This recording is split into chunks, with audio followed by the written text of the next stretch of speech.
Peter did not get it. He thought he was talking about the attractiveness of the woman. But really, James meant both of her hands were on the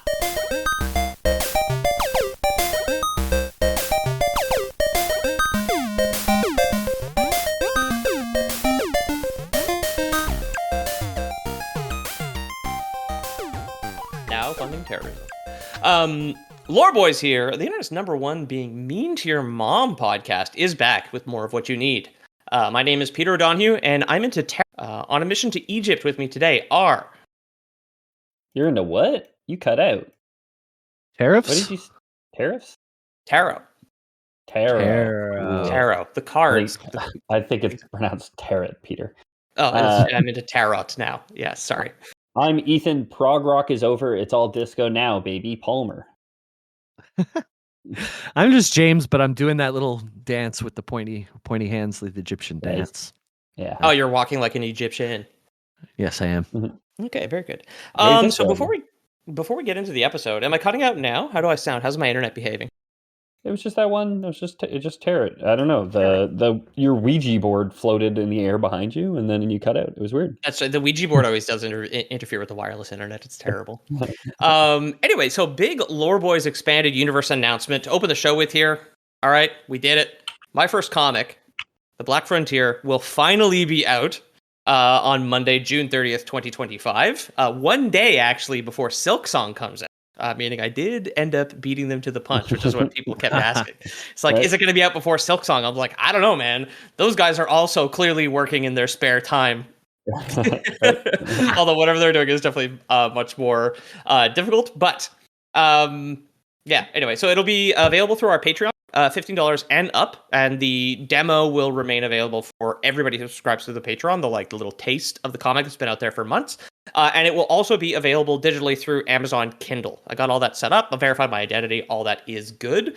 Linked below eventually, I'm sure. And for anybody who is justifiably worried that I'm going to fuck this deadline up, I finished the comic April 9th. So it's been done for weeks. This is why we're finally nailing it down, is because it's, I'm not writing any checks my ass cash at this point. It's done. It's been done. I'm going to proofread it for typos one more time, and that's it, baby. But it's did. And then Ethan was saying he wants to do a special episode as well. It will not replace a regular episode. I'm not going to just fucking fuck up our SEO like that with my own shit. But yeah, so stay tuned for everything. But yeah, it's done. It's been done. That's why I keep telling you guys I have so much spare time and I've been playing video games for the past 8 weeks and not talking about anything productive whatsoever. It's because I did it. So it's ready to go, baby. Jamie and I are at the same time, and I will speak for Jamie in this instance, extremely proud of you, Peter, and also a little disappointed because we have had a game going since April 7th to see how long we could delay you. And unfortunately, I'm not making the pool with June 30th. We've just been, seeding doubts in your mind to try and get you to delay it until Valentine's Day next year, obviously. He was gonna drop it, but I was like, no, dude, we gotta announce it, put it out in ahead. And Ethan's like, I want to do an episode for it. Do an episode about it, which I just never worked on at all or did any updates to, and insisted on Peter dogging me about it. I didn't want to dog you about it because it is additional work I didn't want to put on you. But then I was just like, my birthday's on a Monday. We have no content coming out on Mondays, and I was like, it's been long enough. I think it's been sitting there. It's been sitting there on Google Drive long enough, just waiting for people to crack the spine and take a look. But anyway, my comic, it's not about this one. This is about, I can't remember his name, Iraqi, his family name, his comic, Jojo's Bizarre Adventure. So we're covering our second and final Jojo's Bizarre Adventure episode, rather. So this was maybe requested by the same people who requested the last one. Didn't check. Didn't see any follow-ups in the immediate clicking to the lore requests in the Discord. But anyway, I'm sure what's his name and whoever are very excited about this one. And then along with maybe some of them were patrons, and they could be welcomed along with our new patron if everybody's got those here. Bohemian Nobody. Hi, thank you. Hello and thank you. Yeah. Uh-huh. Depending on how much you're paying, maybe you have access to a comic at this point. Who knows? So normally is this part of the episode where I check to see what your guys' experience is. Can't imagine you guys have watched a ton of JoJo's Bizarre Adventure since our last episode in the past couple of weeks. Just I gotta be honest, I watched none. Fuck, nope. I can't believe I didn't inspire to start watching anime randomly. I've been watching Yu-Gi-Oh on YouTube. Yeah, I would watch Yu-Gi-Oh is what I was gonna say. That's the only anime for me, I think. So Yeah. Trap similar enough. cards, there's a shadow realm, there's an inverted pyramid that a guy wears on his neck. All things that I love in cinema, right? So Yeah. that's probably what I would go with if I was going to watch anime. But it's anime is obviously in direct opposition to our Judeo-Christian God. So I never would, of course, would make me a bad Christian to watch anime. But That's true. Yeah, it is a sin. So, while I would suggest you go back and listen to at least the ads on our older episodes, the, the previous episode we did on Jojo is not exactly required reading. The third season of the show and the third part of the manga changes things up quite a lot, from what I understand, and is also like changes up the kind of status quo of the remainder of the released works. So the shift from the breathing martial art of Hamon to stands, which I will get into, the spiritual fighting ghosts of part 3, everybody still has a stand. At least the primary characters and antagonists, and the monster of the week is still a stand user going forward for all released JoJo thus far. So the Hamon's washed. It's you're done, kid. You never karate chop a vampire in this town ever again. Yeah. You're finished here. You'll never jerk off in another plant in the corner of your office again in this town, all right? Yeah, so the series itself becomes much less about sacred breathing and karate and hanging out with the Third Reich, thank God, and much more about people and animals with magic spirits inside of them. So cool. This is the JoJo that I was aware of when as mentioned on the last episode, when my father randomly bought me the first edition of like the first chapter of JoJo's, and I was like, this is not what I was expecting at all. Like, not what I knew from the snippets from pop culture that I'd absorbed. But I'm excited to stand with you on this one. So we closed out our last episode with a brief overview of the evil orphan and soon-to-be vampire, Dio Brando. Oh, right. What'd you say? Annie. Orphan Annie. Vampire Annie. I believe she does kill Daddy Warbucks at some point and drink his blood. And Dio Brando was the jerk that moved in with Jojo Star, right? After he conned Jojo Star's daddy. Yes. So we are going to get into it. There will be a brief recap of his life. The first reference, if you want to bring up the pictures there, that'll be available for our patrons. The handsome man in the yellow puffy shoulder jacket is a adult Dio Brando from JoJo Part 3. Okay. With a green heart on his forehead. Exactly. So I'll reiterate a few things from the last episode as go over some new information fans of the manga and know, but the latter half of the episode does need some setup, and for non-Joestar pilled normals like us, contextualizing part 2 of JoJo's Bizarre Adventure that, again, nobody really talks about as much, at least us on the outside don't absorb. There's no memes about Hamon, but there's plenty of stand memes, and the threatening purple kanji that pop up next to people is a meme format I'm sure you would recognize if you saw it again. Yeah, sure. Basically. Let's assume I know what you're talking about. Yeah. Let's assume I'm not an idiot for a second, okay? Think about it. What would the world be like? Just all of us dancing with anime kanji everywhere. We're all super jacked JoJo guys. Holding hands around the world, basically. Right? Yeah. So Dio's father, Dario Brando, was a thief and a grave robber, and in 1868, he hauled the body of George Joestar I out of a crashed carriage, thinking he was dead. So he was just going to rob his corpse. However, Mr. Joestar was very much alive. George had assumed incorrectly that Dario was trying to save him, and Dario simply went along with the grift rather than rot away in a Victorian jail for the rest of his life. So he's like, yeah, I was not trying to, clip the wedding ring off of your swollen, your gas bloated finger. At this point, thinking you were a corpse, I was absolutely here to ref you. Sorry about the wife, sort of thing. Yeah. So sorry. This is the guy in the yellow jacket's dad. Was the guy we talked about last episode. Okay. The grave robber is Dio's father, biological father, whereas George Joestar is his now stepfather. Right. George always felt that he was in debt to Dario Brando and adopted his son Dio after learning that he was dying. Dio moved into the Joestar mansion, becoming the stepbrother of Jonathan Joestar, who is the protagonist of JoJo Part 1, which is the manga that your dad bought you. Yeah. The one within the mansion. It's Jojo. Exactly. Jonathan Joestar is this one. And I guess it's Jojo is his dad, George Joestar. Jojo. They do a lot. I know, like, Giovanna is, like, the women's prison main character, and her name is Giovanna Joestar, so she's also, like, a Jojo sort of thing. Okay. Yeah. Geo. Yeah. So Jonathan grew up to be an archaeologist, and during his studies, he became fascinated with these stone masks, which we covered extensively in our last JoJo episode. These masks were created by the Pillarman Cars in an effort to make himself the perfect being. And when using the mask on normal human beings, they would transform either into zombies or into vampires. So they did create, these magical stone masks did create armies of the undead for the Pillarmen. Basically, they were enslaved to them. Cool. Sorry? Cool. Yeah. Turn your volume up, man. You keep saying sorry. Just turn your volume up so you can hear me better. It just cuts, because when I'm talking, it cuts you guys out. I'm just like talking to myself. Talk quieter and turn your volume up so you can only hear me and not yourself. Okay? Learn the podcast, Peter. Jesus Christ. I've been doing this for 9 years. 8. 9 if you dog years. That's okay. Yeah, we're counting like centuries now. We're in the 9th century because it's like Exactly. 8th anniversary plus 4 days. It's like they're having an 8th anniversary like party in Discord on Friday, but all of you are gonna miss this because we lack the planning to do this anything but like the week of, and we're a couple weeks ahead on the podcast. So we didn't even release an episode on our anniversary completely by accident.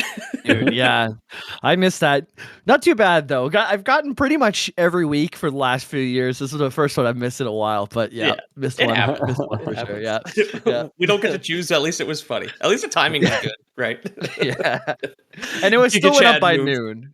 We just the forklifters at 5 a.m. They were shaking their fists at us that day, but the people who rolled out of bed at 10 a.m. they didn't really mind so much. Yeah, some of these people never would have even noticed if we didn't snitch on ourselves, basically. So Dio himself became a vampire after activating the stone mask in the Joestar estate with the blood of his stepfather, George Joestar, whom Dio had secretly been poisoning for months and months. Could you call him Jojo for simplicity's sake? Just so we can... Yeah, sorry. His stepfather, Jojo. My bad. Thank you. I'll keep it condensed. I just picture Geo dude with abs whenever you see Jojo. Jojo. He would evolve into a pillar man, but he'd be like a stone pillar, right? Like if Golem was just sexier and gayer, basically. I was going to say a bunch of Geo dudes stacked on top of each other, but that's just Onyx with arms. True. Onyx it's like a centipede Onyx, like a millipede, right? Yeah. Is that Onyx's lore that a bunch of Geodudes came together and made an Onyx? That's really rings a bell whenever you said it. But, yeah, I doubt it. I said it, so it's probably wrong. Onyx lore one day. Onyx lore. Okay, don't worry. You go talk about your little, your stupid little anime, Peter. I'm gonna go learn about Pokemon. That's way better. After Dio was revealed to be a vampire, Jonathan lit the Joestar Manor on fire and impaled Dio on a statue of the Roman goddess Venus, which I did choose a photo of. They like fall through the floor of their estate and crash into the basement, and Dio's body is impaled on like a stone sculpture of the torch, basically, that she's holding above her head. Okay. Yeah. The picture's there for those who wish to see it. Jonathan escaped with the help of Robert E.O. Speedwagon, or R.E.O. Speedwagon, founder of the Speedwagon Foundation, a very a well-known Victorian England organization and charity, right? However, Jonathan had been wounded and burned during the battle with Dio. After his time in the hospital, where I believe he met his the woman who had become his wife, whose name I have forgotten but have written down later, Jonathan met with the Italian martial artist, Will Antonio Zeppelli, to learn the anti-vampire or anti-undead martial art of the Ripple or Hamon, which again we covered in our last episode. You told me to forget about already, so I know, I forgot about this. Zeppelli is the guy with the checkered top hat, who is training. I love him. I love him. First thing I saw him, I was like, if I got to be anyone in this universe, I want to be that guy. Honestly. He's got like a great pose where like both his fingers are pointing down, and he's got like this like kung fu pose where he's just like arms horizontal but hands perfectly vertical with fingers just like pointing to the ground. Yeah, like he's gonna just like whip him up and slap you. You know, that's what I'm about. He does anti-vampire martial arts, which is like a lot of hands in front of the neck, a lot of going into your home and not inviting people in. Yeah. Um, Branching With garlic. steak. I'm a black belt and not inviting people into my home, actually. Yeah. yeah. Wading through rivers. I'm a black belt in that. Yep. Always got his fishing waders on. He's wearing a fancy red suit with a red shirt with a red bow tie and a red checkered hat. And he's got red fishing waders on under it, which you can't see in the picture, and billy boots. Zappelli used Hamon to completely heal Jonathan's masculine body and revealed that Dio had survived the fire at the mansion, which is going to become a recurring theme. However, with his Hamon training, Jonathan now stood a chance against the vampire. During this time, Dio had used the stone mask to turn his accomplice, Wang Chan, into a zombie. Zombies within Jojo can be many things. So they can be like the regular reanimated corpses. They can be kind of chimeric Frankenstein's monsters of like human and animal parts, or like they're just called Frankensteins. Yeah, I mean, in the lore they're called zombies, but they should be called a Frankenstein in the English translation, right, of the manga. Yeah, exactly. The dub, it says Frankenstein at the bottom in the. My favorite prog band from the 70s was Frankenstein. In parentheses, the monster, not the scientist. in additional parentheses, but like actually Frankenstein is the monster. Like the whole thing. Right, I'm 14 and this is deep. But sometimes a zombie is just a living person who has been turned into an undead, not a vampire, but is basically like enslaved by a vampire. So if anybody saw the more recent Nosferatu or kind of any other older vampire fiction, the butler or the manservant that like Dracula tends to have in his castle, I don't know if it's called a familiar. I think a familiar is an animal or whatever the term is for a vampire. The vampire slave, the mind control thing, is basically what zombies are. A thrall, I believe you would call it. Yeah. And Wang Chan is another one of the images here. He's the kind of gray-skinned Chinese guy with the cat claw weapons there. Mm-hmm. At the time, yeah, he's got like razor claws. He's got the Freddy Krueger hands. Sorry, Freddy Krueger. Yeah. Okay, yeah. I should refer to the animal Freddy Krueger instead of a cat. Freddy Krueger, the OG Discord kitten. His claws are like longer than his arms, dude. The cats have got nice little claws, but these look like. It looks like he's going for the record of longest fingernails, and I have no idea how he wipes his butt, you know? But. I have a core memory because my mom used to buy my sister and I, for every Christmas up until like we were like moved out in our mid-20s, the Guinness World Record book of that year that we'd go through it. And there was cool like covers like that. The one, the green, holographic covers. Still. Yeah, I have a couple still in storage here. Like anything that I had with me by accident when my dad's house burned down. So I think I have like 2 or 3 Guinness Book of Records left, just because they were stored somewhere that I moved out with by accident. Same with my one remaining Beast War. We had more Ripley's, believe it or not, than Guinness World Records. I think this is like the Coke and Pepsi thing. Yeah, exactly. Right. But I have a core memory where we used to watch the show Guinness World Records, and at the time, again, I used to watch the show Ripley's, believe it or not. What the hell? I did go to Ripley's in Niagara though, on the Canadian side. I've been there. Fun. It's fun. That is fun. Yeah, I think they have a Hall of Mirrors, which is great. That was a great time to go in there. They had like at the end, the one I remember the most. They had like the big and small like perspective rooms where like the corner is like really small and it's like an overflow landing. But the one I remember the most is like it's the catwalk in the tunnel of like spinning lights, and it's just like a stationary catwalk. And as soon as you step into it, your brain thinks you're moving to the side. Yeah, you like fall to the side because you think you're falling. The Ripley's Believe It or Not thing reminded me of a story in high school. We had Ripley's Believe It or Not in the library, and this just like charged my brain about the library. I remember I had a music like assignment due where I had to print out all these like pages of a song that I wrote and have the band play the song that I wrote, which was amazing. Like I remember it was a song Embers that I wrote on guitar, and I remember dropping my hands the first time I heard a whole like orchestra play it. It was like so cool, but I had to get it printed out, and I didn't have money for the printer. And the librarian was like, nope, we won't print it out. I'm like, please, like, this is due right now. I'll pay you back tomorrow, whatever. It's like, can't do it. Need like 10 cents a page or whatever. So I remember going and getting Ethan out of English class, and he was like, okay, I got change in my car. Just go get what you need, right? And I went, and I was pissed off at this librarian. She's being kind of mean to me, but I was definitely not a good person to hurt because I grabbed a handful. I love how she's of, like being like so obstinate about this. She's like, "What the fuck you think is this? Some kind of library? You come in here and paper." Which is like the whole purpose of a library. Yeah, out of school. But anyways, I go into Ethan's Subaru. I grab like a handful of dimes and like nickels. And I remember just going to the library and throwing it onto her desk, like ching ching ching ching ching, and going everywhere, taking my assignment and leaving her to pick up all the change and count it. And to change big, and you spit on the desk. Yeah. Completely forgot that until this moment. But, I don't know if you sound like the good guy in that story. I'm not gonna lie. I didn't say I was. I definitely wasn't. I was an angry young boy. This is just a thing that happened to him. He didn't set himself up to be the hero of this. No. One of my favorite. This is just a thing that happened to him when he went and like this like poor librarian working in a high school of ungrateful kids. That time he threw a bunch of change at her is something that happened to him. Is Pete's take on it? Okay. Whatever. I'm not here to judge him.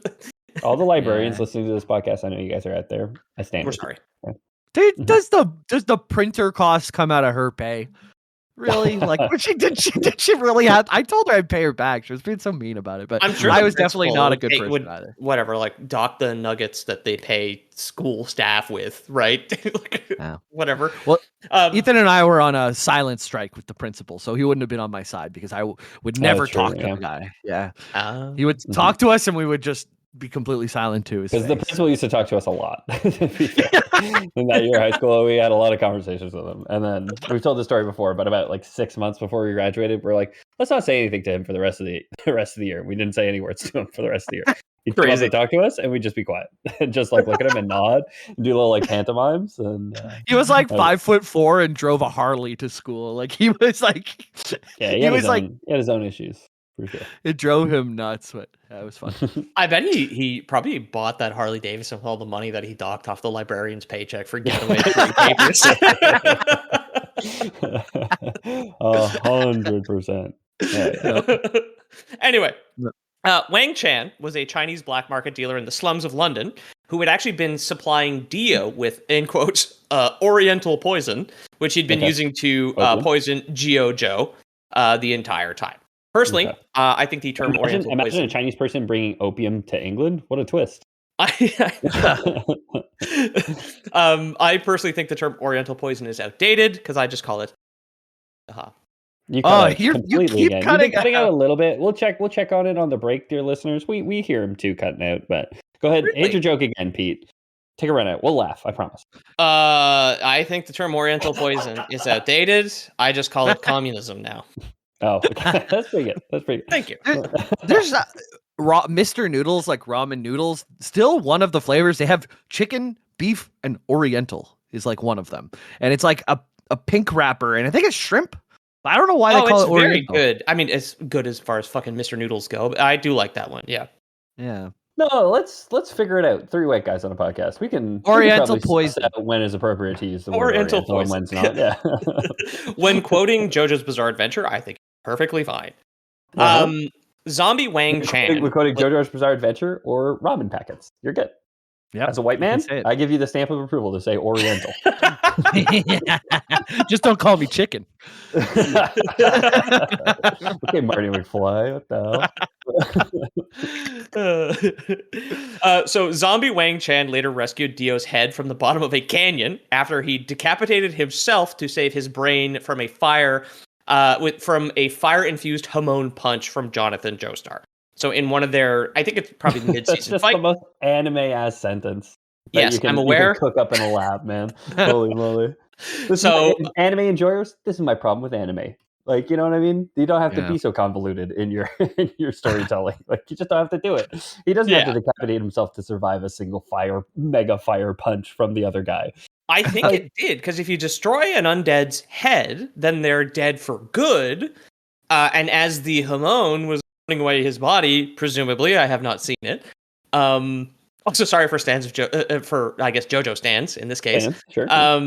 It's just like we are very ignorant on this one. I admire JoJo from afar. I'm not going to put words in I'm not going to put Oriental poison in either of the boys' mouths here. Okay, I'm not going to speak for them. But yeah, so I guess he decapitates himself as his body burns away to save his brain from being destroyed by a Hamon. I'm back on board. Yeah, there you go. Eventually, Jonathan goes on to marry the woman he met in the hospital named Irina Pendleton, and they head off on an exotic honeymoon cruise in the United States of America, which in the 1860s, I guess, was a vacation destination for the Brits. However, Wang Chan and his headmaster Dio had stowed away inside a coffin on Jonathan and Irina's ship and caused a zombie outbreak on board. Not zombies. Which kind of zombies? I know. It's what the fuck is this? This is just like The Expanse. It's ridiculous. Yeah. In the bonus, I was saying how I'm 300 pages in, and they slipped zombies into my space book, and I wasn't happy with it. But apparently, it doesn't keep that way. I said on the bonus, I had the exact same reaction. I remember I was in the tub reading because I love a soak and a read. And I remember just being like, "What the hell? Is this a zombie book now all of a sudden?" But as I said on the bonus, it's not. Keep reading. Okay. What kind of zombies are these? The thralls? Are these the undead kind? They are thralls. Yeah, in this case, they would have been using. They may have killed some of the people and reanimated them on the ship. But these are not like it. It was not a romantic honeymoon cruise, also full of corpses. Where it's just like, well, I mean, if a vampire came on board, this would be a fucking disaster. But all these people do need to be returned and buried in New York State or something on Ellis Island. Basically, we're taking the Irish back to where they came from. Just immigration on Ellis Island, which was the plot of Nosferatu. So that's true. Yeah. Also, Last Voyage of the Demeter, fantastic fucking film, excellent. Everybody's accent is wrong. Brilliant movie. No, it's so funny watching that one where they have a British actor doing a bad American accent. They have like a Scottish actor doing a terrible British accent and like an American actor doing a terrible like Romanian accent. Everybody's goofy as hell, but it's just like if you were gonna make like a kind of modern version of The Thing, it's fantastic. It's just like a really good like paranoia claustrophobic movie. At like the table reading, they're like, okay, you know how all of you talk. Now everybody get up and move one chair to the left. Talk like that guy now. That's the one guy sitting next to the Oriental. Like, I don't know about this, huh? I need a pack of ramen, okay? Like, Jesus, guys. Scottish actor, he's like, I'm not very comfortable with this, actually. So throughout the fight, eventually the ship ends up igniting, catching fire. And after the ship catches fire, Irina escapes with an orphaned infant who would grow up to be Lisa, who in the last episode we mentioned because she's one of the primary characters of 2. She is Joseph Joestar's mother. Is she related to the Little Caesar guy? Pizza, Lisa? Yeah, I mean that's her maiden name. Whereas she's like nay Lisa, born and died Lisa Pizza.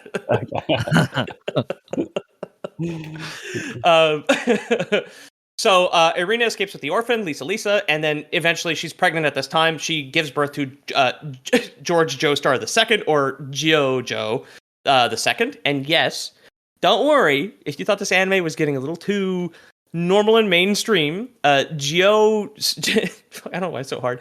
Jojo II does go on to marry and hit his stepsister Lisa Ra from the back, and then she gives birth to Joseph Joestar, the protagonist of Jojo Part 2. Don't worry about it. He does have sex with his stepsister. They get married, and that's all very good. So we have 2 Jojos now. We have Jojo Senior and Jojo Junior. Yeah, exactly. So like Jojo II does die at some point. I believe between part 1 and part 2. Didn't really look into him. He didn't seem to factor in too much. But Joseph Joestar was like the protagonist of last time's episode. He's the Hamon user who is fighting the Pillar Men. Okay, in the company of the Third Reich, who are the good guys in this. The archaeologist, right? No, the archaeologist was Jonathan, who is currently on a burning cruise ship.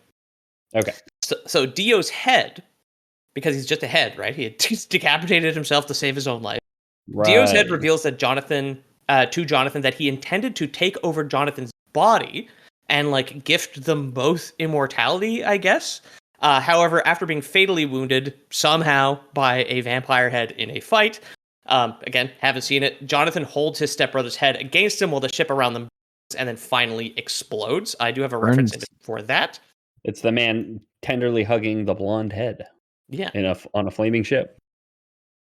How do people talk? Is there a lot of dialogue in this? Because it sounds like some crazy shit. Like, how do they explain this? So the characters talk constantly. There's also in a lot of episodes a VJ or a video jockey. So there is a narrator explaining the thing you're also looking at, just in case. I mean, for people like Ethan and I, who are just like, why is this burning vampire man cutting off his own head to survive?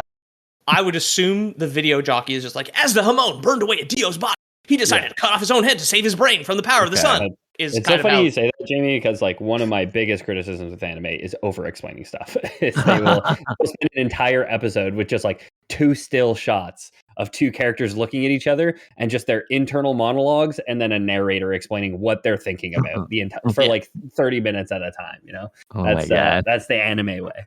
If you ask me, a non-anime enjoyer. And me, as a mid-anime enjoyer, I will explain more things to you guys after the break. Welcome back, everybody. Thanks for listening. So in the century since the ship's sinking, Dio's head got real busy.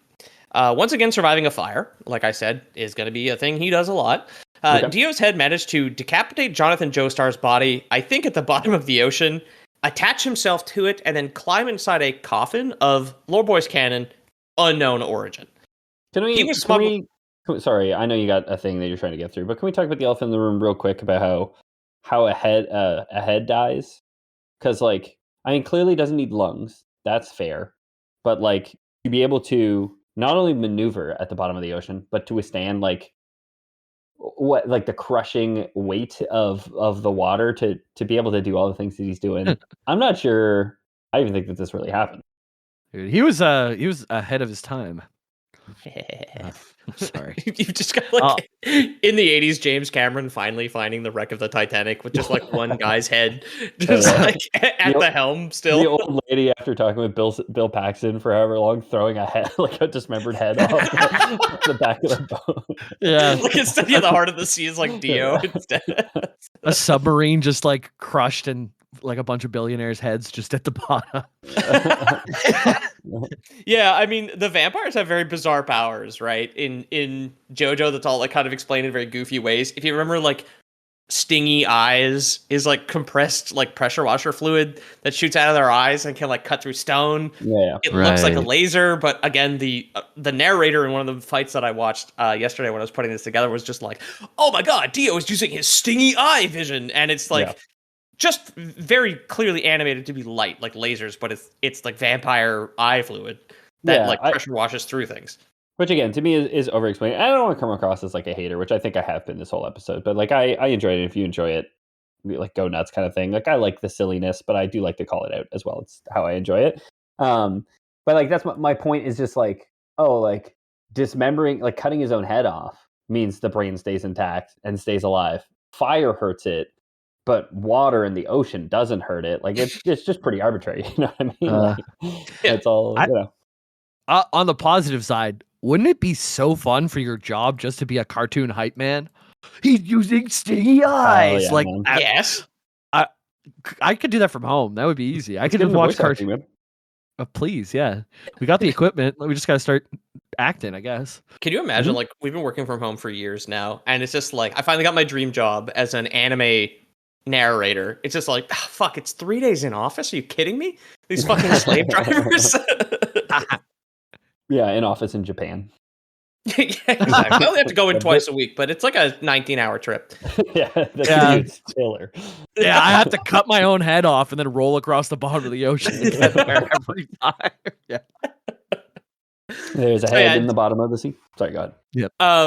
So anyway, the reason I say the coffin that he is like locked himself inside of at the bottom of the ocean is of unknown origin is because he was smuggled aboard in a coffin with Wang Chan, and Irina escapes in the stowaway coffin. Like she escapes with Lisa and like she's pregnant, and Jojo the second in her tummy. They escape in Dio's coffin and like float off and are eventually rescued near the Canary Island. Dio's head was confirmed not in Dio's coffin, but another coffin is what you're saying. Yeah, exactly. Because Lisa escapes. Now, maybe I didn't find any information about the people who eventually rescued her near the Canary Islands. Maybe they were just like, well, let's leave the coffin in the ocean. And maybe it just like sank and was taken back by him. This is maybe something I missed. Maybe it's explained in the anime by the Jamie's narrator. That's fine, yeah. Yeah, exactly. Don't know. Who knows? But yeah, I think Graham Hancock talks about just all the coffins scattered across the ocean floor, though. Yeah. So. Well, next week when I do Graham Hancock, then we'll then we'll cover the mysterious Atlantean coffins that nobody can find, and he's just like, no, I swear they're full of batteries. Don't worry about it. Peter's joke was actually referring to Johnson Hancock, who has alternate theory on history. He believes that there's a different civilization that went extinct long ago. Most historians don't believe in him. Notably, Flint Dibble on the Joe Rogan podcast. So I'm gonna just explain every joke as the video narrator. They would need freeze frames of both Flint and Graham Hancock, where they'd have like in JoJo a big thing is like a pentagon with like stats on them, where it like goes from C to S. So you'd have like Dibble's, obviously Flint Dibble's fact stat would be at like A+ or SSS or something like that, and then the crackpot stat on Graham Hancock would be like SSS+, like the highest score you can get in Devil May Cry. I'll just start throwing in a couple. Yeah, a couple of those. So that's big in anime too. Just one of my favorite things about anime dubs is like needing to fill space at all times while a character's mouth is open, which is why I think you get so much of that like noise like sort of thing, is just like because the voice actors are just like, well, I don't know if he's talking. It's not like the lips match the fucking Japanese anyway, right? So yeah, last time someone walked in on me watching JoJo, I flipped it to porn real quick so they wouldn't see. Oh no, sorry. I was jacking off. Don't worry about it. Yeah. So Dio's coffin that he is now in, apparently, and he is, just remember, he is on Jonathan Joestar's body at this point. So his head has he's eaten the head, maybe, who knows. He's on the body now, so he is once again whole, but he is like sewed himself on somehow. Dio the coffin that he is in is dredged out of the water by accident by fishermen, who he presumably kills and drinks their blood, empowering himself after a century of only living off the blood inside Jonathan Joestar's body. That like the living off of Jojo's body has kept him alive at this point. One of the details I did not mention in the last episode was the Joestar birthmark. It is like a pink star, which you can see in one of the screenshots here. It's right below Dio's head on Jonathan's shoulder. Okay, yeah. Every JoJo of Dio, but sorry? It's the blonde locks of Dio with clearly the star. I was going to ask about that earlier, but I was like, he'll probably talk about it. Yeah, exactly. No, it's the one red herring screenshot I put in there of just like a topless jacked man with a birthmark hugging himself. I'm like, I'm not talking about that one. Nani? Every JoJo protagonist, as far as I'm aware, has this mark somewhere on their body. Even Jesus Christ, maybe, who I think is canon. I quickly read about the saint, who had been shattered into 9 pieces and might be Jesus. And then I saw this chart, which I also supplied, which just has a bunch of names and body parts, and I did not understand it. And I was like, I'm not watching this at all. I love that late 90s, early 2000s alt rock band, They Might Be Jesus. That is a good one. Mm-hmm. They did the Malcolm in the Middle theme. Oh, I don't know enough about the alt rock in the 90s to know if you're making this up or not. one listener out there will like it. I saw a stand-up comedian. I can't remember the name now. He's like, he has a graph that just says the seriousness of Malcolm, and Malcolm in the middle is at an all-time low, and then Malcolm X is like really high.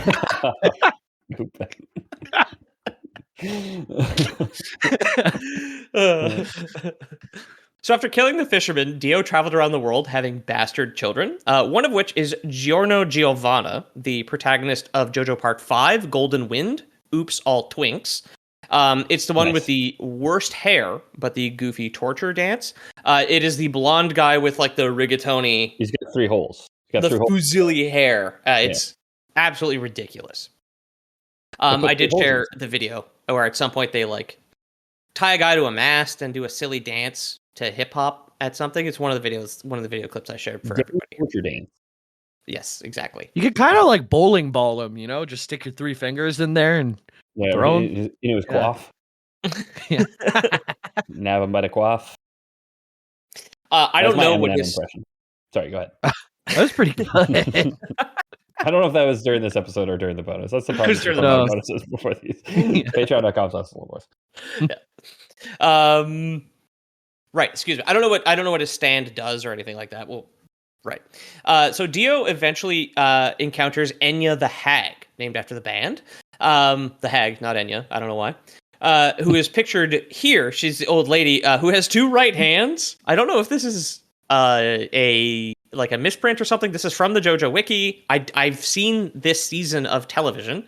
I don't remember she has 2 right hands in the show. Anyway, it's the old lady with the scepter and whatever. Yeah, she's all right. Enya. Yeah, it would. Enya is all in right. possession. What? James made a joke about her hands. She had 2 right hands, which is why he said she's all right. Peter did not get it. He thought he was talking about the attractiveness of the woman. But really, James meant both of her hands were on the right. Okay, we do need an anime VJ for the show going forwards. I like it. So Enya is in possession of a magical alien relic. Speaking of Graham Hancock, fucking God, he's my stand, dude. He's always standing by my side. It's ridiculous. Enya is in possession of a magical alien relic known as the bow and arrow, which I did talk about very briefly at the end of the last episode, kind of setting up this one. Mm-hmm. When one of the bow's arrows pierces a particular person, it awakens the user's spirit via an alien virus, allowing them to conjure a physical manifestation of their soul called a stand, often appearing as a cool anime guy who fist fights other cool anime guys. So it is, we've said it before, it's a proxy fighter. Your stand is your main Pokemon. It is your main Digimon. It is, I think, Beyblades have a dragon come out of them too. It's your Beyblade, basically. It does the fighting for you. I work with a lot of people in the Philippines, and there's been a resurgence Fucking of love Beyblade. Of Beyblade. No, what? Yeah, they just had like a party or whatever, right? Like where all the people from the office like got together and like went to a resort, and they brought their Beyblades, and they were straight up having like Beyblade fights. And apparently it's like a big thing in the Philippines right now, and I kind of wish it was here. Yeah, much akin to us wanting to go see, and I know Jamie spoiled it and went to go see them by himself, but BattleBots, like I would love to. Yes. I would love to have a night, get a Beyblade arena, everyone get some Beyblades, and you just a night of like betting drinks on Beyblade matches. Just sounds like absolutely like peak fun to me. That just sounds. I like went to a speakeasy during the pandemic where the bartender took out like a mixing bowl for chicken wings, and then she also just took out 2 Beyblades, and we Beybladed in a bar like down in St. Henry, so not even far away. It had such a good Beyblade. It had like a heavy center and then like a really wide green top.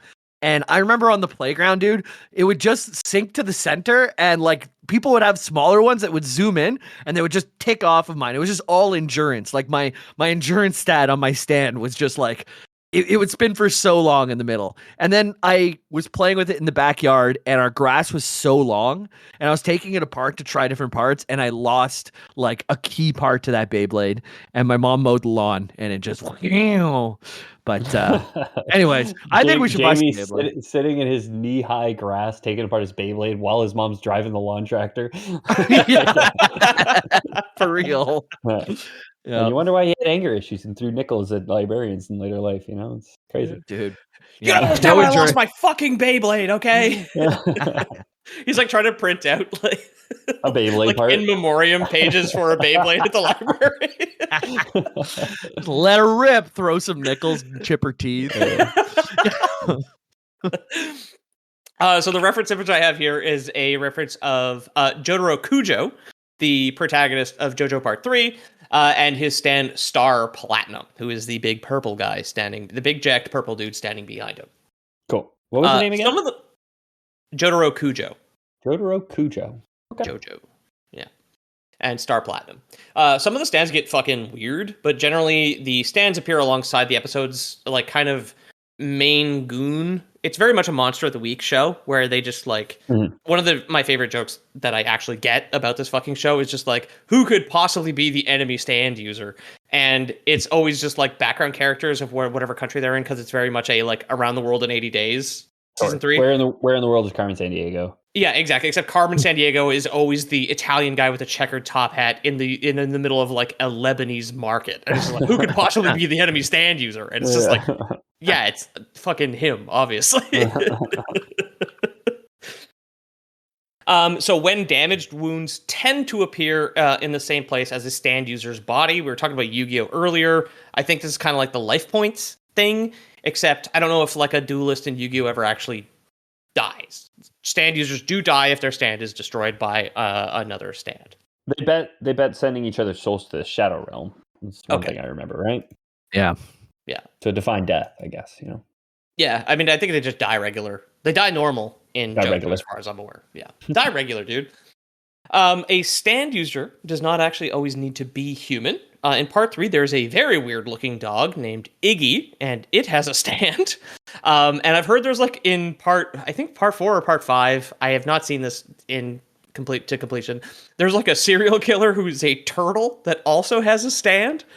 Or so I couldn't find a picture of the turtle that has a stand, but Iggy's the weird-looking like Frenchie photo that I shared there.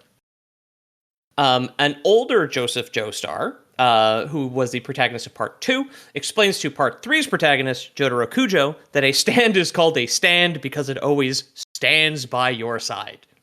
Sure, I think that's a Boston Terrier, just for yeah, you got Boston Terrier colors for sure. Yeah. A very human face, I'll say. Yeah, it's very weird. Yeah. Yeah, and his stand, he's Boston Terrier, and his stand is Joey from Yu-Gi-Oh! It's a Celtic Guardian. Okay. Okay. Right? Yeah, okay. I don't know. You want to explain that joke for us? I was trying to find my way the whole time. James didn't know what he was going to say, so he just said things. Sometimes that's what it's like on the podcast.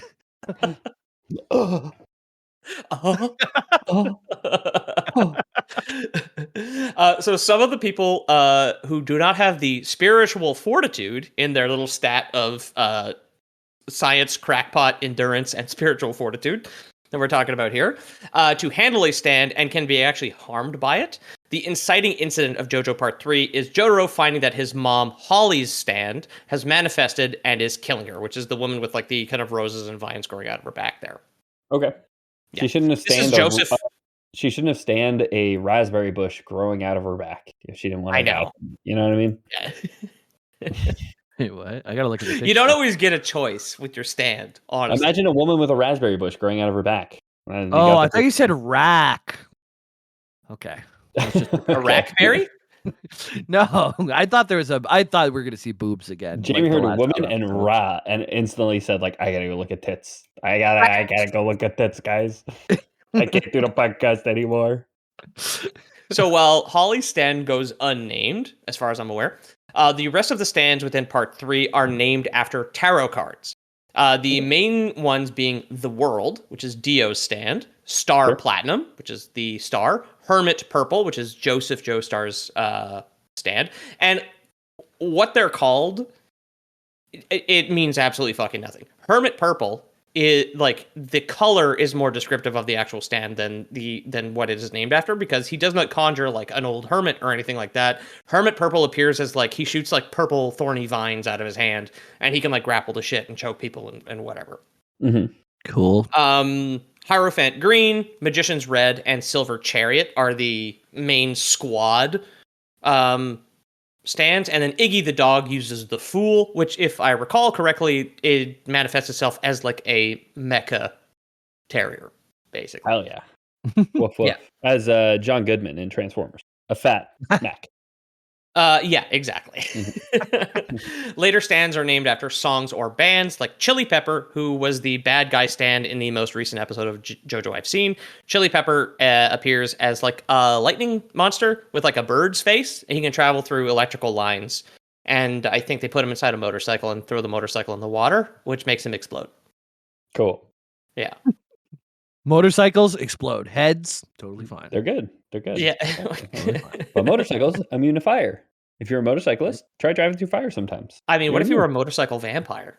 Then you would have survived This all Motorcycle, both. Pokemon, Motorcycle Vampire sounds like a band name from like the 70s or 80s that would be a character would be Stand. named after in this show. Yeah. Yeah.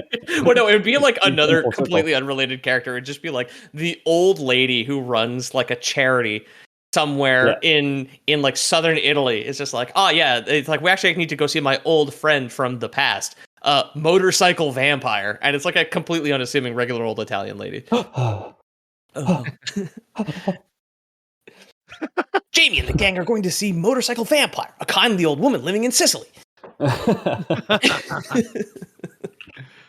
Yeah, the Pokemon naming things after- resistance chart would be really weird in this one, huh? It's like What? a fire. The Pokemon resistance chart would be really weird in this one. It's like you could be motorcycle type or fire type or water type or head type. Yeah. I mean, I was gonna say the Pokemon elements do get kind of weird, like Steel and Dark or Dragon. There's a mod which was pretty big on Pokemon YouTube for a while called Pokemon All the Types or something. I think it was the YouTuber AlphaRad that made it, where they just added like the gun type. They added like he just added like a million types, and the type chart is like whatever, like 15 Excel pages, big essentially. Insane. Out of the fan types I've seen, some of them are kind of lame. I think Rubber is an okay one, and Light is pretty self-explanatory as far as like fan-made Pokemon types. Light makes sense. Yeah, if you have Dark. Yeah. Well, they already have Dark, and then Rubber, you already have Steel, and then like Rubber could be immune to Electric in the same way the Ground is, I guess. Yeah. We've got Space Fairy, Gender, Dance, Sharp, Magic, Furry, Fluffy, Sharp Gamer. Sandslash was Sharp and Ground. Okay. I'll send you a picture of what the type chart looks like here. Yeah, in JoJo, I like the head type, and in Pokemon, I like the rubber type. Always swear protection. James is making a sex joke about the types of Pokemon things, and also in JoJo. Man, James wants to have sex with a Pokemon. James. That's me. Being a Pokemon about having It's still Geodude, basically. It's just Jamie's head with his hands, just like walking around on the ground. James, I choose you. James. So naming things after bands and songs, I've heard, has caused legal issues. The stand Sticky Fingers in Japan was called Zipper Man in English. Sticky Fingers is a Rolling Stones album. Someone involved with that didn't approve of the reference, so they called the stand Zipper Man due to the album's cover featuring a zipper on it. And the stand, like in the show, I think this is in part 5 with the stupid hair, does have zipper powers where he can put a zipper on someone's body and then like unzip it without killing them, basically. So you can like in that torture dance scene, they have a guy hanging off a rope and he's got like a zipper around his neck. He's just a head. They've unzipped it from his body and he's still alive. It's magic, obviously. Oh, okay. Yeah. So there is magic, you're saying, in this universe. Okay. Yeah, the alien virus activates. the alien virus activates your soul. And for some reason, it had to be an alien virus and couldn't just be a magic rock, and let us drink off that one. The soul's not magic, though. That's God gave us those, right? You're right. Yeah, that's Christian. This whole thing about like the rights to songs and reference like is not Loreboy's canon. This is just something friend of the show and JoJo superfan Oren told me like years ago, which I never fact check. I just haven't watched the season. He told me this, and I was like, gotta be true. It just has to be, I guess. So where though did the bow and arrow come from? We ask. This is how we're going to close out the episode here. 50,000 years ago, a meteor struck what is now Cape York in Greenland. And if you look at the picture of Greenland that I have there, it's a real place. And this is going to be some real life lore. I got so fucking excited when this ended up in the lore because I got to like just Google rocks, basically, which is one of my favorite things to do. This is a real place that, from what we know, was actually struck by real meteors and were fragments of a meteor that exploded under its atmosphere that, like, was probably close to about 100 metric tons total. So, like, a very large, just chunk of, from what they've seen, just pure fucking iron. The fragment at the American Museum of Natural History is 31 metric tons of pure iron, and it's the gigantic picture of a rock that I've supplied to you guys. That's 110 imperial tons for you U.S. listeners. Okay. Yeah, Wow. it's big. It's big rock. When this actually happened is unknown, just because whether or not Greenland was even inhabited by humans at the time that it came down is hard to tell. So basically, the current estimate is it came down about 10,000 years-ish ago. In Jojo, it's 50,000. In real life, it's 10-ish. The geology is tough since due to Greenland's glaciers, the fragments could have been moved into older or younger sites. And the meteor's fragments were discovered and used by Inuit descendants of the Dorset people, which are like the Paleo Inuits who migrated to Greenland about 2,700 years ago. So this is like a really cool thing where, like, obviously, like, a lot of Native Americans in our neck of the woods had not yet reached the Iron Age, just because of like lack of domesticated animals and like industry and whatnot. You need to be able to get iron to use iron, right? They were not capable of at this point. I follow. In the north, however, just because people had discovered a 31-ton chunk of meteor from space, some of the Dorset people and Inuit in that area had iron fucking tools just because it literally fell out of the sky. Because it fell from the sky. Wow. So That's cool. Yeah. Hey, God is great. Sorry? God is great. Yeah, They've given exactly. them tools. Yeah. The meteor was part of Dorset and Inuit myth. The Inuit used fragments as a reliable source of iron, like I said. It's just like one of the coolest fucking like real life stories. And like if Graham Hancock was here, standing next to me, always standing by my side, if he was summoned by my spirit, I'm sure he would have a much stupider explanation as to how it got there. Dude, it was. he might do the show if we asked him enough. I would love it. I would treat him well, honestly. I wouldn't. You guys have put a fucking muzzle on me, man. Never fly. He'd end the call. I mean, I think he's wrong, but I think he's interesting at the very least. Right, yeah. So all very cool. So within the Jojo Iverse, the meteor was also used to upgrade the already pointy sticks. Centuries ago, an unnamed man discovered the meteor, as well as the alien virus inside of it. Don't know if that's real. Did Google it. And later in the 70s, the meteor was rediscovered by who I assume are the U.S. government. So they kind of like, it's been squirreled away at this point. The mysterious man, however, somehow understood the potential of the virus and crafted multiple arrowheads from the meteor's metal. His ultimate goal was to become God. And as far as we know, this did not happen. He disappeared at some point throughout history, and his arrows were scattered. 6 were found buried in the Egyptian desert in 1986, though. And this was the arrows that Enya the Hag had with her.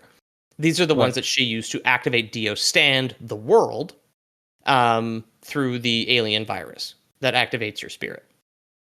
Yeah. So, like I'd mentioned, the arrows can manifest someone's stand, which is how Dio unlocked the world. However, thanks to what we assume is magic, stands can be manifested throughout someone's family line as well. So, since Dio's head was controlling Jonathan Joestar's body, when he used an arrow to manifest his stand, he also accidentally manifested the stands of Joseph, Holly, and Jotaro Kujo, basically causing his own death at the hands of Jotaro and his stand Star Platinum at the end of Part 3.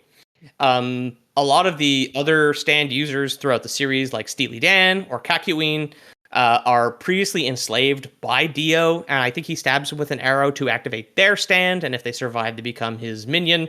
Kakyoin is the guy who uses Hierophant Green, which is one of the ones that I mentioned earlier. He is like, I think he's the enemy, and he's like the first stand user that Jojo fights, but he has like a vampiric mind control parasite in his forehead. And since Jojo's stand Star Platinum is so precise, he can like, it's basically like pulling out a tick without breaking the head off. And he saves him from being a thrall of Dio. But that's it. I've been your host, Peter O'Donohue, and I will always stand by your side. That's been Jojo, Dio, and the stands, as well as a big rock that I found neat. You can find me at loreboyspodcast. Podcast. Sorry? Was this the podcast that we did about your comic? You told the whole story? Just Yeah. now? Yeah. That was it. Oh wow. Yeah, I That was the invented Black anime. Frontier. Can you believe it? Wow. I'm glad you did too. I know I've talked a lot of shit about anime, but I'm really glad Pete invented it in 2025. Yeah, You're I did. right. I You're did. right, It Lloyd. took a couple years of my spare time to invent anime, but yeah, I did do that. It's You can find me cool. at Loreboys Podcast on Instagram. You can also find a preview of my comic, patreon.com/theloreboys, and the full comic, patreon.com/theloreboys, and also Amazon Kindle, June 30th, 2025. Fellas. Jamie, go ahead. I stream on Twitch Tuesdays and Thursdays from 7 p.m. to 9 p.m. EST usually. We've been playing some Expedition. We got some like new folks hanging out. Dan is always good to see. Honest Don, always great to see. We got Fragile dropping by. We got the Chads. We got all these folks. So come on by and hang out and be a part of the community. It's slowly growing, and you can get in on the ground floor. So come on in. Yeah, stand with Jamie. I get in the stands, the bleachers at twitch.tv. Get up, stand up for Jamie at twitch.tv/loreboyjames. Do you make that song up? That was really good. I did. When Pete invented anime, I made that song. Wow. Thanks That's so the much for band we've listening. all been a part of this whole time, which was the fucking vampire motorcycle. Thanks so much for listening, everyone. If you want to support the show, consider leaving us a rating or review on your podcast app of choice. Thanks to everyone who's leaving comments on Spotify. They're great fun to read. So thank you for that. And if you want to support the show financially, you got a couple extra bucks to kick around and you want to hear us talk about lots of stuff. We just talk and joke and talk about our lives at patreon.com/theloreboys for as little as $3 a month. You get access to that. So check it out if you're interested. And hey, the value of $3 changes multiple times every fucking day now. So who knows if you can afford that? Buy Loreboys low, sell Loreboys high. You've That's got to always real matters. Loreboys the dip, dude. That's my Yeah. financial advice. I think Patreon would Ethan's ban joke. us if I said this, but go ahead and trade your Patreon account. I don't know. I don't even care. You know what I mean? Yep. I think that's true. violating TOS, but so it's legally a joke, but go ahead and do it. I don't care. For anyone who doesn't trust Patreon, we do have a very special service which we're offering this month. Anyone who signs up for Loreboys Prime, a service which we always offered, you will get your very own stand in Jamie the VJ. He's still learning. He's got a lot to learn. He's never seen an anime, so he's missing some of the core concepts, but he's willing to follow you around all day and just narrate your life, every little detail of it. Yeah, I'm like willing to talk until I figure it out. And there's going to be a lot of mistakes, kind of like this podcast, but I'm going to just keep talking and keep working through it. So I'll do that. And your life might be better for it. Who knows? True, might be better. You can say that about anything. Really. But we're saying maybe you that win here. $400 the first time you gamble. Maybe it's all gone and you get divorced. I don't fucking know. That's a Loreboys seal of approval. Your life might get better. And I think that would constitute a Loreboys. Loreboys.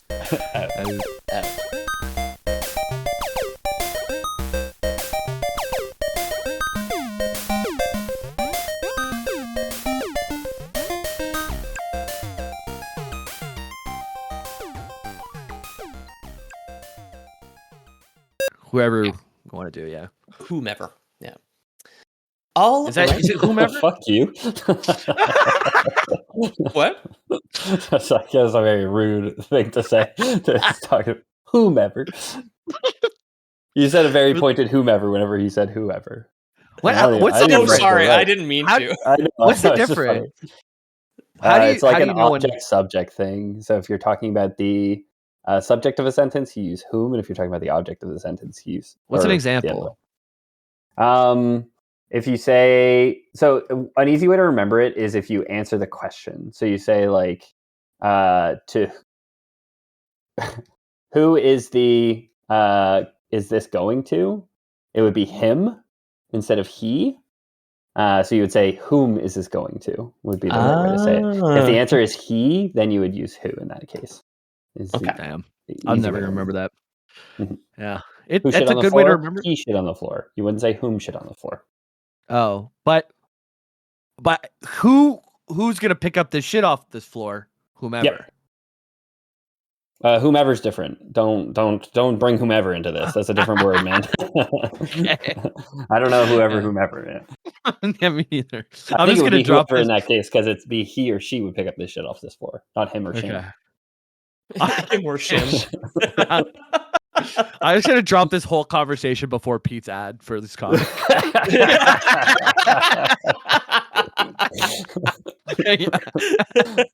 think it'll be better for the retention than the ad, honestly. But, yeah. the fucking power of editing. All right, I'm ready when you guys are. Give me a sec. Go ahead.